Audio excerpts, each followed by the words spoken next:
בעקבות התמונה הזאת של התמורה שהרמב"ם מנסה לחולל, אנחנו פונים לטפל בצורה יותר ממוקדת במרכיב הראשון, שינוי בתפיסת האלילות וההשפעה שלו וההשלכות שלו על היחס לשפה הדתית.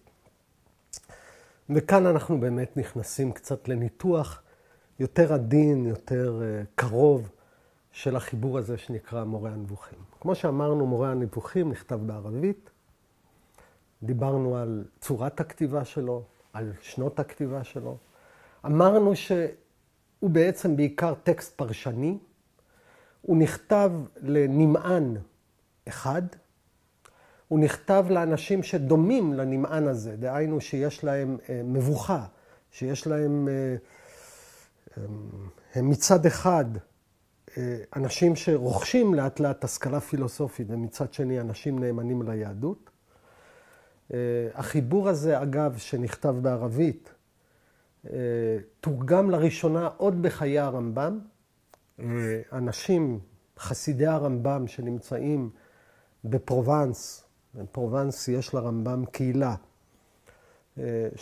של תלמידים שנושאת ונותנת איתו בענייני הלכה, כי המשנה תורה מגיע לפרובנס, משאיר רושם מאוד גדול.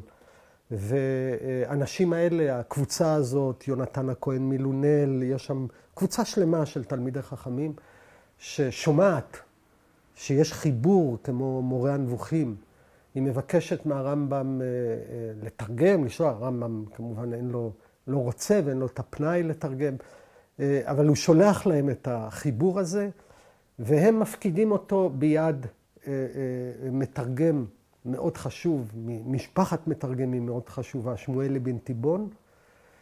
שמואל אבן תיבון ששייך למשפחת מתרגמים, אביו, יהודה אבן תיבון, מתרגם את ספר אמונות ודעות, טקסטים של אבן גבירול. זו משפחה שבעצם מביאה את התרבות היהודית הערבית לעולם האשכנזי, שנמצא תחת שליטת הנצרות ולא יודע ערבית. ושמואל אבן תיבון עוד בחיי הרמב"ם מתרגם את מורה הנבוכים לעברית. אגב, הרמב"ם עצמו קורא את התרגום העברי של החיבור שלו, מאוד אוהב אותו. שמואל אבן תיבון המתרגם שולח לו שאלות. אגב, גם רוצה להגיע לקהיר לדבר איתו על ענייני תרגום. הרמב"ם שולח לו איגרת שבו הוא אומר, אני מאוד עסוק, מאוד עסוק. אל תגיע אליי, אנחנו מקסימום יהיה לנו כמה שעות בשבת קצת לדבר. זה בזמן שהוא כבר עמוס לעייפה כרופא. ואגב, שאלה מעניינת, למה הוא נמנע להיפגש עם המתרגם? יכול להיות שהוא לא רצה שהמתרגם גם מעבר לשאלות תרגום, ישאל אותו שאלות של פרשנות, שהרמב"ם לא רצה לפרש את הטקסט של עצמו, אלא להשאיר אותו דו-משמעי ומעורפל. בכל מקרה, החיבור הזה, מורה נבוכים, מתורגם לעברית עוד בחיי הרמב"ם על ידי מתרגם ופילוסוף חשוב בפני עצמו, שמואל אבן תיבון. והוא טקסט פרשני, כמו שאמרנו. והשאלה הראשונה שהוא עוסק בה, היא קשורה לשאלת השפה הדתית. הרמב"ם עכשיו אומר, בתפיסה שלי, השפה הדתית היא בעצם מחוללת האלילות הגדולה ביותר שיש. השפה הדתית ובעיקר השפה הדתית המקראית.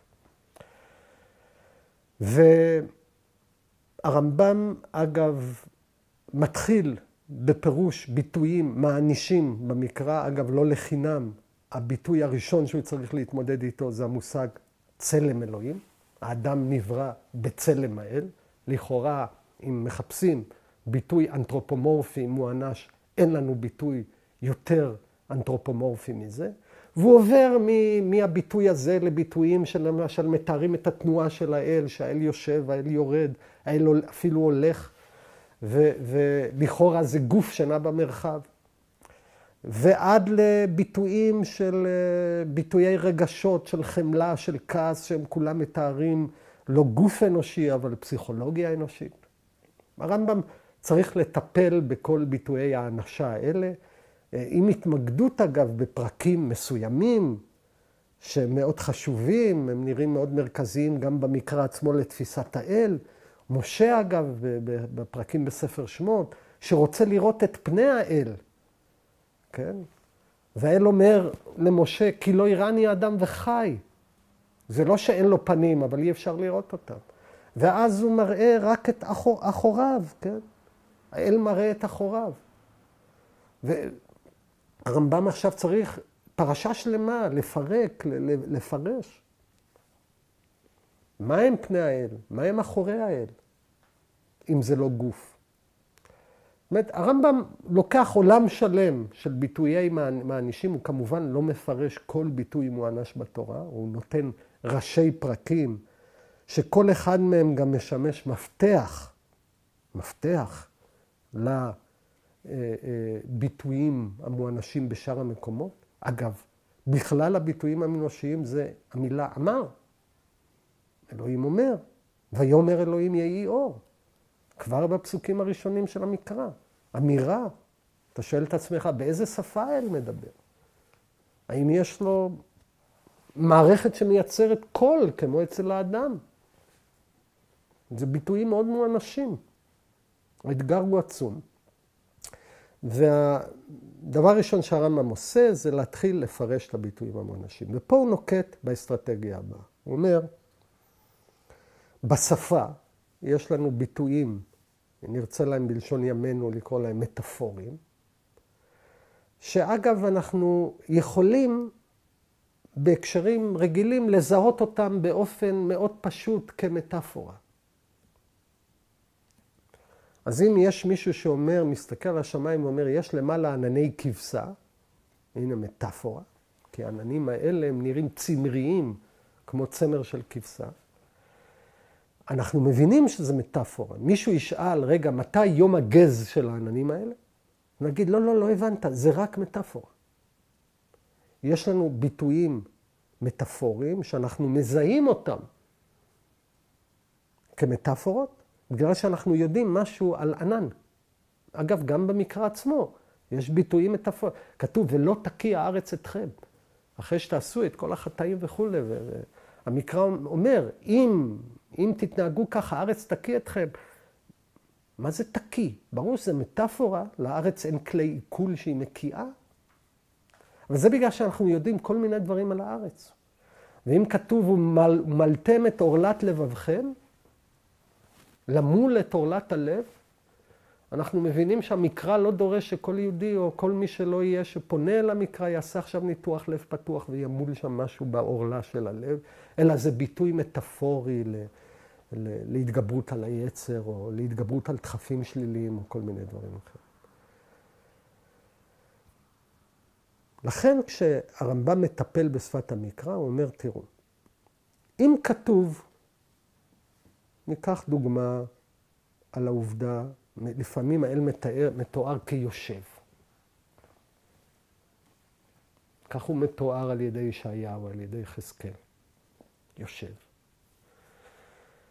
הרמב"ם נוקט באסטרטגיה הבאה. הוא אומר, יש פסוקים שבהם ברור שישיבה היא רק מטאפורה. אם אני אומר, למשל, יהודה לעולם תשב, הארץ יהודה תשב לעולם, אני לא אשאל רגע על איזה כיסא יושבת הארץ יהודה, מדינת יהודה על איזה כיסא יושבת, כיסא נוח, שרפרף. אלא אני מבין שתשב במקרה הזה זה תיאור ליציבות שלה. כמו שאומרים על מישהו, הוא יושב על הגדר. יושב על הגדר הכוונה שהוא לא החליט.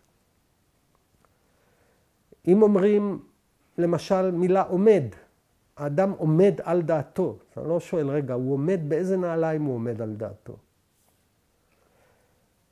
הרמב"ם לוקח את הביטויים האלה בלשון המקרא עצמו, הוא מראה לך שבהקשרים שבהם אתה מזהה בצורה פשוטה, הם באמת מטאפורות. כך גם לגבי האל, בכל ההקשרים שבהם מתוארים ביטויים מואנשים על האל, הם מטאפורות.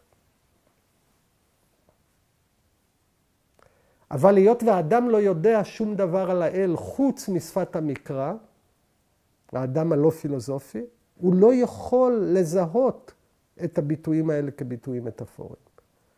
ולכן בלי ידע פילוסופי מוקדם על האל, אנחנו בעצם לא יכולים לעשות את הפעולה הפרשנית הפשוטה ביותר על שפת המקרא, ולזהות אם הביטוי הזה הוא מילולי או מטאפורי. לכן אומר הרמב"ם את הדבר הבא.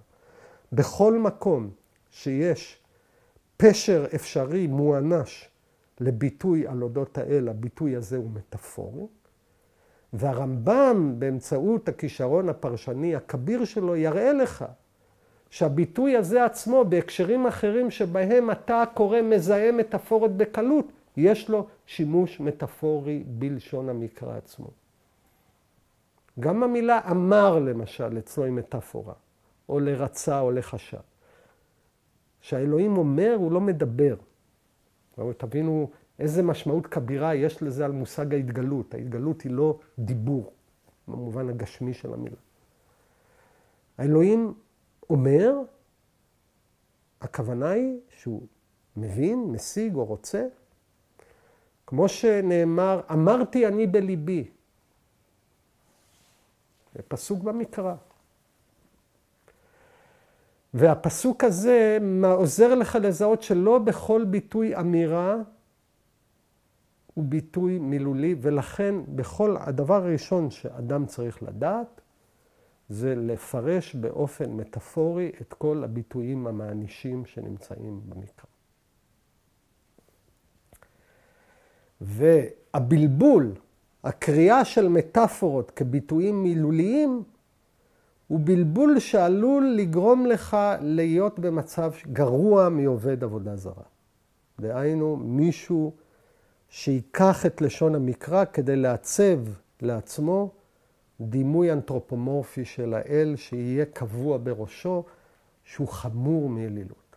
אז דבר ראשון, זה הבנה של המבנה האלגורי המטאפורי של השפה, והאופן שבו יש להכיל אותה על ביטויי האנשה בנוגע לאל.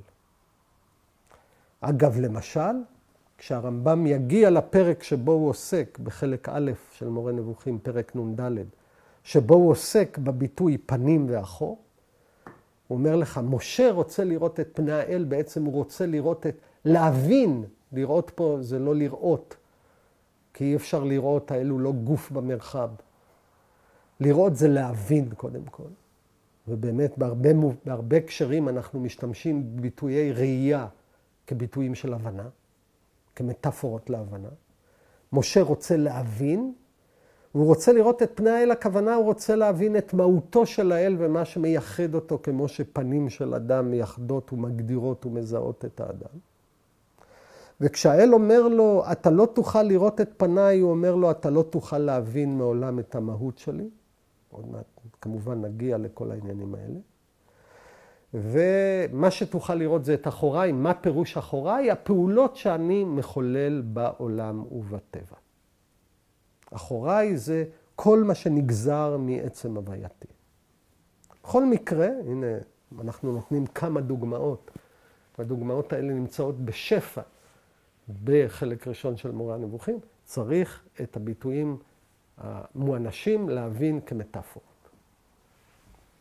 פרשן טוב כמו הרמב"ם, והרמב"ם הוא פרשן מאוד מעניין של המקרא, יראה לך שהביטויים האלה, גם בהקשרים אחרים, לא בנוגע לשפה הדתית, יש להם מובנים מטאפוריים שאפשר להעתיק אותם, להעביר אותם אל השפה הדתית.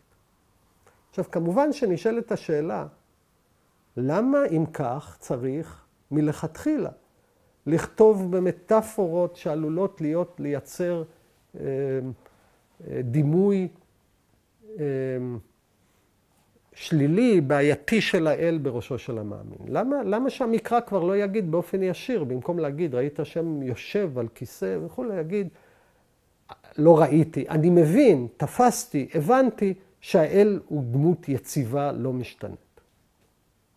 לכאורה, המקרא, אם היה נכתב בשפה הזאת, היה מסיר את המכשלה הנוראה שהוא עצמו יוצר שלא במתכוון. פה הרמב"ם משתמש בביטוי שנמצא בלשון המדרש, דיברה תורה בלשון בני אדם, התורה מדברת בלשון בני אדם, והוא יודע, אגב, שיש אנשים שתחילת תהליך האמונה שלהם חייב לעבור דרך דימויים או אנשים שעליהם עצמם הם צריכים להתגבר בשלב הבא. אז עד כאן טיפול בבעיה מסוימת של השפה הדתית, שנמצא בחלק הראשון של מורה נבוכים. אבל מכאן ואילך אנחנו מגיעים לדוקטרינה הרבה יותר רדיקלית, הרבה יותר חריפה של השפה הדתית, שיש לה משמעויות פילוסופיות, דתיות, היסטוריות מאוד חשובות שאני רוצה להתנקב עליהן, ואם נרצה לתת להם כותרת, זה קשור בתורה, בדוקטרינה שנקראת תורת התארים השלילית של הרמב"ם, ואני רוצה להסביר את זה. נניח שעכשיו אמרנו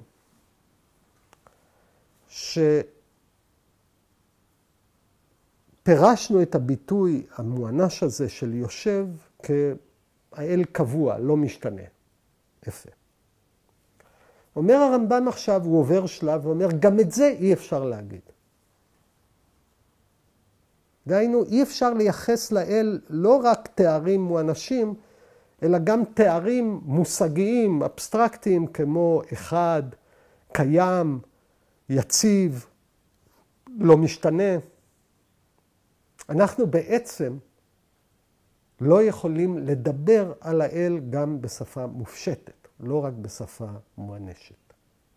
לדוגמה, אי אפשר להגיד באופן עמוק, בצורה נכונה, השם אחד, אלא אם כן הבנו את זה בדרך שהרמב"ם רוצה שאותה נבין את זה. זאת אומרת שפה אנחנו מגיעים לעמדה מאוד רדיקלית ביחס לשאלת השפה הדתית.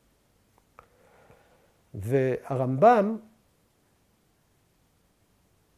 אומר את הדבר הבא. למה אי אפשר להגיד אפילו שהאל קיים? כי ברגע שאנחנו מייחסים לאל תואר, אנחנו פוגעים באחדות המוחלטת שלו. מה שהרמב"ם יקרא האחדות הפשוטה. מה זה תואר? תואר הוא מבנה לשוני, ייחוס של תואר, שבו יש נושא, אלוהים, ועליו אנחנו מכילים פרדיקט, קיים, אחד, חכם, כל מיני תארים, טוב. ובעצם יש לנו מבנה שיוצר שניות בין העצם האלוהי, הסובייקט האלוהי, והתכונות שנוספות עליהם. ואין פער במושג האחדות הרדיקלי שהרמב"ם רוצה לייצר, אין פער בין המהות לתכונה אצל האל. אם נרצה בשפה יותר טכנית פילוסופית, המציאות של האל, האל מצוי, היא לא מקרה, כמו שיש אדם. נגיד אומרים, X נמצא, X מצוי, משה, אהרון, הם נמצאים. המציאות שלהם היא מקרה, היא תכונה. לכן היא גם, אנחנו יכולים לדמות אותם, לא נמצאים חס ושלום. התכונות של האל הן לא תכונות נספחות למהות שלו, הן לא מורכבות. האל הוא לא ישות מורכבת, ולכן אי אפשר לייחס לו תארים. דהיינו, כשאתה אומר, זה דבר מאוד מעניין, כשאתה אומר, שמע ישראל השם אלוקינו, השם אחד. כשאתה אומר השם אחד, אתה יודע שאי אפשר להגיד השם אחד, בגלל שהוא אחד. הקורא הטוב של השפה הדתית, כשאומר שמע ישראל, הדבר הכל כך מרכזי הזה בליטורגיה, בשפה הדתית היהודית, שמע ישראל השם אלוקינו, השם אחד. כשהוא מגיע להשם אחד, הוא יודע שבגלל שהוא אחד, הוא בעצם לא יכול להגיד השם אחד. אבל יש סיבה עוד יותר עמוקה מבחינתי, מבחינה פילוסופית, יותר מעניינת משאלת האחדות, למה אי אפשר לייחס לאל תארים. זאת העובדה שתואר בשפה פועל על ידי העובדה שהוא מקטלג, מארגן עצמים שונים תחת קטגוריה משותפת. נגיד אם אני אומר קיים, האל קיים, האל נמצא, אנחנו יודעים איך אנחנו מבינים את התואר מצוי. אנחנו מבינים שיש שולחן שהוא נמצא וכיסא שהוא נמצא וירח שנמצא, והאל שנמצא. יש לנו בעצם קטגוריה אחת, תואר אחד, שמשתף קבוצה שלמה של אובייקטים בעולם תחת מושג אחד.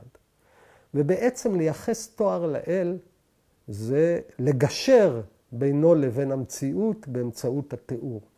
אבל האל הוא נשגב לעולם. הוא אחר באופן מוחלט מן העולם.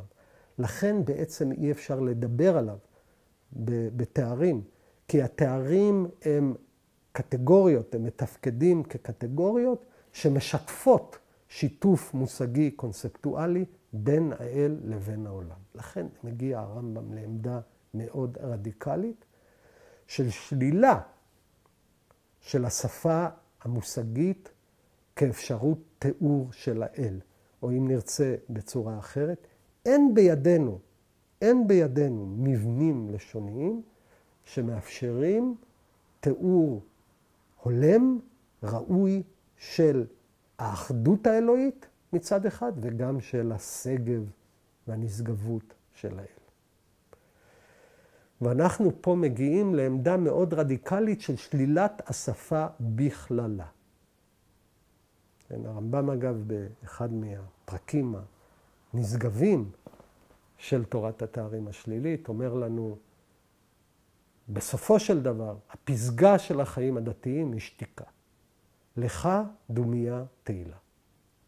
לך דומיה תהילה. בסוף, אם אתה מבין עמוק את האחרות של האל, את האחדות של האל, אתה תגיע לכדי המדרגה הגבוהה ביותר של החיים הדתיים, והיא הדומיה. אגב, לא כל שתיקה היא בעלת משמעות.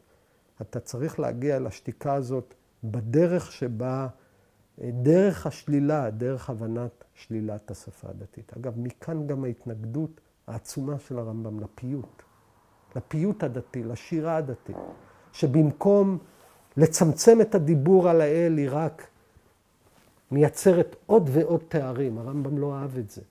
הוא מתנגד לפייטנים, והוא מצטט את אחד הגמרות בתלמוד הבבלי, אגב, הרמב"ם במורה נבוכים לא עוסק כל כך בתלמוד או בהגדה, הוא עוסק בעיקר במקרא, אבל הוא אומר, יש איזשהו טקסט תלמודי שאין נפלא ממנו, ומסופר בו על שליח ציבור שירד להתפלל לפני רבא, והוא התחיל להגיד, האל הגדול, הגיבור והנורא, הנעים והנחמד והחביב והאהוב, כן? כמו שבצורה אפילו אלפביתית, כמו שאנחנו עושים את זה.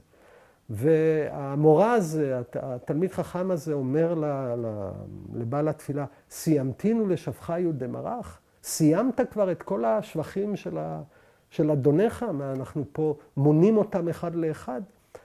תסתפק במה שתקנו חכמים להגיד, האל הגדול, הגיבור והנורא. זאת אומרת, יש איזה חשש, אם נרצה, של האינפלציה של השפה הדתית, שאם נרצה, מערערת את המשקל הלשוני. ולכן בעצם השתיקה היא המעלה הגדולה ביותר שיש לנו בכל מה שנוגע לשפה הדתית. פה יש עניין פילוסופי מאוד עמוק. כי הוא בעצם ביקורת השפה. פה הרמב"ם אגב מתקשר למהלכים מאוד מעניינים בפילוסופיה של הלשון המודרנית, שאומרת את הדבר הבא. הידע שלנו על העולם מוכוון באמצעות השפה, אבל אנחנו צריכים להבין שהשפה כמכשיר שמעצבת לנו את הכרת העולם היא מכשיר מוגבל. למשל, השפה היא פרדיקטיבית, יש לה נושא ונשוא. קשה מאוד לייצר שפה בלי פרדיקציה. השפה בנויה על ידי מבנים שבהם עצמים שונים מוגדרים בקטגוריות משותפות. מצוי. אגב, עכשיו יבוא הקורא ויגיד, רגע, יש לזה פתרון. אל תגיד האל מצוי, תמציא לו תואר מיוחד, תגיד שמצוי. כן? בוא נדבר עליו בשפה משלו, אבל אז באמת לא נבין מה אמרנו. כי אין דבר כזה של תארים סינגולריים, שמכוונים רק לסובייקט אחד. תואר מתפקד בגלל שהוא מארגן קטגוריה שמכילה כל מיני דברים. בעצם מה אומר לנו הרמב"ם? תראו, לשפה הדתית יש מגבלה פנימית. ולכן מי שרוצה, עובד האל העמוק, שעבר את התהליך המאוד עמוק, מגיע אל השתיקה. מה אנחנו כן יכולים לעשות בדיבור? אנחנו יכולים לעשות 3 דברים בדיבור. אנחנו יכולים לשלול, זה נכון. אנחנו יכולים להגיד לא שהאל נמצא, אלא שהאל הוא לא נעדר. אנחנו יכולים להגיד לא שהאל אחד, אנחנו יכולים להגיד שהאל הוא לא ריבוי. אבל גם כאן אנחנו יכולים לשלול, ויש התקדמות על דרך השלילה בהשגה שלנו. אבל גם כאן אני רוצה להעיר, פה תסלחו לי, זה קצת טכני באופן פילוסופי, אבל מאוד חשוב. כי השלילה הזאת היא שלילה קטגורית. למה אני מתכוון? מה ההבחנה בין שלילה רגילה לשלילה קטגורית בפילוסופיה של השפה? כשאנחנו אומרים בשלילה רגילה, X הוא לא ריבוי, אנחנו מיני ובי מבינים שהוא אחד. X הוא לא חולף, אנחנו מיני ובי מבינים שהוא נצחי. אבל בשלילה קטגורית, כשאני אומר, המספר 2 הוא לא צהוב, לא אמרתי, אוקיי, יכול להיות שהוא ירוק. מה שאמרתי זה שהקטגוריה של הצבע, צהוב או ירוק, לא חלה על המספר. אותו דבר כשאמרתי, האל הוא לא מרובה, לא מזה חייבתי את האחדות, אלא מה שאמרתי באופן יותר עמוק. שהקטגוריות הרגילות שלנו של אחדות וריבוי לא חלות עליו. או הקטגוריות הרגילות שלנו של מציאות והיעדר לא חלות עליו. הוא בעצם מעבר לקטגוריות שלנו. אז זה דבר אחד שאנחנו יכולים לעשות שלילות, כשהשלילות האלה הן צריכות להיות שלילות קטגוריות. אנחנו יכולים לעשות עוד משהו. אנחנו יכולים לתאר את התארים כתארי פעולה. ואני רוצה גם את זה להסביר, קצת שוב טכני, אבל מאוד חשוב בתפיסה של הרמב"ם. מה הכוונה תארי פעולה? כשאני מייחס לאל, נגיד, חמלה, או כשאני מייחס לו טוב, או כשאני מייחס לו כעס, אני לא מייחס לו תכונות מהותיות. אני מייחס לו פעולות, תארים של אופני פעולה, שבהם אם הוא היה בעל נפש, הוא היה נראה ככועס. כן? בעצם כל התארים הם תארי פעולה. או אם נרצה בצורה אחרת, פה אנחנו מעמיקים קצת יותר, ועוד מעט נגיע להשלכות היותר עמוקות של ההערה הזאת. אם נרצה, כל מה שאנחנו יודעים על האלוהים הוא העולם. כי העולם היא פעולת האל. אנחנו לא יודעים שום דבר על מהותו, אנחנו יודעים משהו על פעולותיו. זה מה שהאל אומר למשה, אתה רוצה לדעת אותי, אתה תראה את הפעולות שלי. על מהות שלי לא תוכל לדעת. כל התארים שלי הם בעצם תארי פעולה, הם לא תארים שמגדירות את מהותי. אז גם את זה אנחנו יכולים לעשות. ויש עוד משהו מאוד חשוב, שהוא שמו הפרטי הייחודי של האל, שם י' ה' ו' ה', השם המפורש. הרמב"ם יש קטעים מאוד מעניינים במורה נבוכים על שמות האל, קצת דיברנו על זה כשעסקנו בשמות האל בכלל, גם בספרות חז"ל, גם אצל יהודה הלוי. והרמב"ם אומר ככה, מה מיוחד בשם המפורש? למה י' ה' ו' ה' אצלנו במסורת הוא שם שאסור להגות אותו, שצריך להתייחס אליו בקדושה וכו'. ויש מסורות מגיות, אגב, כשעסקנו בספרות ההיכלות, דיברנו על כל המסורת של הפוטנטיות של השם, של כוח הפעולה שלו. הרמב"ם חושב שאלה גזבים ושטויות, מה שקורה, הבלי כותבי הקמאות שמשתמעים בשמות כאילו השמות האלה יש להם כוח. למה השם המפורש הוא מיוחד? כי כל שמות האל חוץ מהשם המפורש הם בעצם תארים. אדוני הוא תואר, אדון. רחמנה, המרחם. ריבון, ריבונו של עולם. קדוש זה גם תואר. איך אנחנו אגב יודעים שהוא תואר? כי אנחנו יכולים לידע אותו, הקדוש ברוך הוא. הרחום, החנון. שם י' ה' ו' הוא השם היחיד שהוא לא תואר, הוא שם פרטי. לכן אגב אנחנו לא מיידעים אותו, אנחנו לא אומרים הי' ה' ו'. שם י' ה' ו' דווקא בגלל שאין לו משמעות, יכול להיות שמסתתרת מאחריו איזושהי משמעות של הוויה, של מציאות, או של מה שהרמב"ם יגיד מחויב המציאות, אותה מציאות שהיא לא מקרית אלא מהותית, אבל כביטוי לשוני, איך שהוא מופיע לנו, הוא לא מופיע לנו כתואר, הוא מופיע לנו כשם פרטי, כמו שנגיד על מישהו שנקרא משה. אנחנו לא נגיד המשה, משה. לאל יש שם פרטי שעליו באמצעותו אפשר להצביע על האל שהוא לא נושא תואר. בעצם יש לנו 3 דברים שהשפה, אם נרצה, הדתית מאפשרת. היא מאפשרת את שלילת התארים, היא מאפשרת את תארי הפעולה, והיא מאפשרת את הדבר, וזה שמו המפורש של האל. שייחודו הוא לא בכוח הפוטנטי שלו, ביכולת המאגית, שאם תהגה אותו נכון, תוכל לעשות כל מיני פעולות, אלא הייחוד שלו זה בתואר הלשוני שלו. יש לו, הוא שם טהור, הוא נקי, כי הוא השם היחיד שהוא לא תואר, ואני מתכוון פה עכשיו בתף א', הוא לא בעצם חלק מתארי האל כמו שאר השמות, שהם בעצם שמות של האל ושל כל מיני דברים אחרים.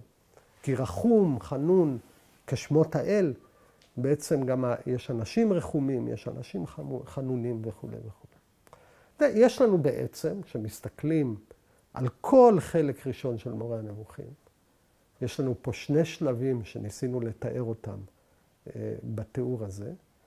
הראשון הוא הקריאה המטאפורית של ביטויים מילוליים במקרא עצמו. זה הדבר הראשון. על פניו רדיקלי, אבל לכאורה נראה אחרי הכל ישיר. הרמב"ם אגב הוא לא הראשון שאומר את זה, כבר סעדיה ואחרים אומרים שצריך לקרוא ביטויים מענישים בצורה מטאפורית. אבל השלב השני היותר מהותי זה השלילה של השפה המושגית, שאי אפשר גם להגיד על האל אחד, נמצא וכו'. הסברנו למה הרמב"ם מתאר את מגבלות השפה, ומכאן אחרי הכל אל השתיקה. אנחנו צריכים, האדם שעבד באופן עמוק על התודעה הדתית שלו, אמור להגיע בסופו של דבר אל השתיקה.